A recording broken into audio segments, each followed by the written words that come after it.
Hi there, welcome into Fink's Friday Night Blitz. Thanks to Fink's Used Cars and to Fink's Harley Davidson. I'm Stephen Wasserman. That's Keith. That's Ty Belcher. I was going to say, Kevon, you look a little different. The backup has replaced him. That's all that matters. I'm going to let you tell him that when he gets back.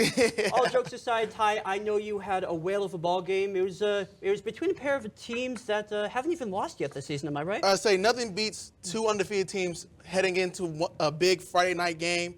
Big fight feel. Heavyweight champs. Let's see it.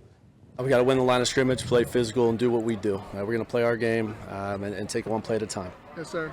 And in a big game like this, how do you make sure the guys don't get too high in the highs and don't get too low in the lows? Always the most important play is the next play. We preach that, we talk about it all the time, so we're going to play the next play all night long.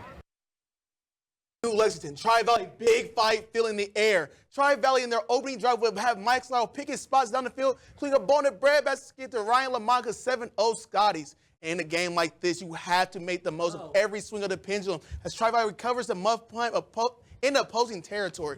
The Skies will look to set up the run game, and ladies and gentlemen, I don't blame them because Cade Hindle runs angry, 14-0. And with the box being loaded, that will lead Tri-Valley receivers 1-on-1, allowing Max Slough to put the ball on the money. He is as good as anybody in the NBL with his passing game.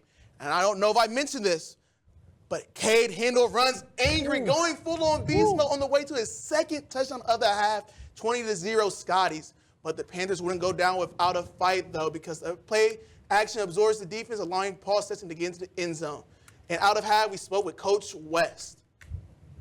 So, Coach, big first half. What do you tell the guys to make sure they didn't get complacent after halftime? Yeah, I mean, we just got to stay focused. We have a bunch of juniors and seniors, and I told them we're going to see how much they've matured over the years today. There's 2 quarters left, and that was kind of the message. Let's feel like we put together 4 quarters of good football tonight.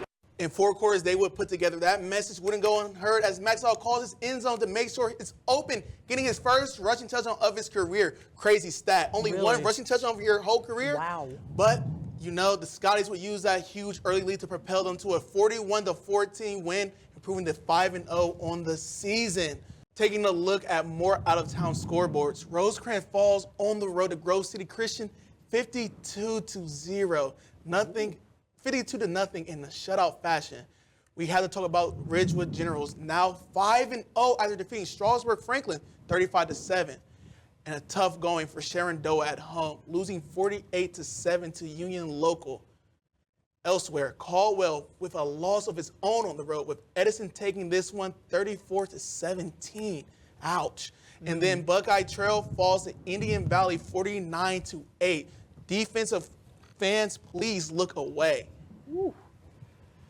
Wow, we had a lot to get to, and you again had that league game tonight.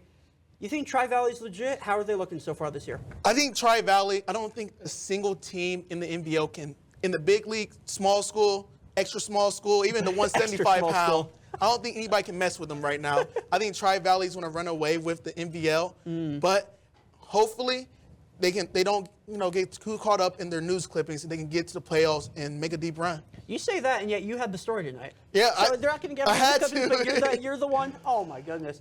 Listen, it's hard to believe we're halfway through the season already. Time's flying. We waited, so you know what they say, time flies when you're having fun. Right.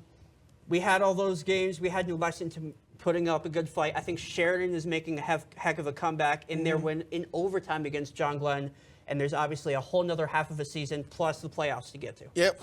Nowhere close to being done, my man. Well, that's all the time we have for sports. He's Ty Belcher. I'm Stephen Wasserman. And you have a good night.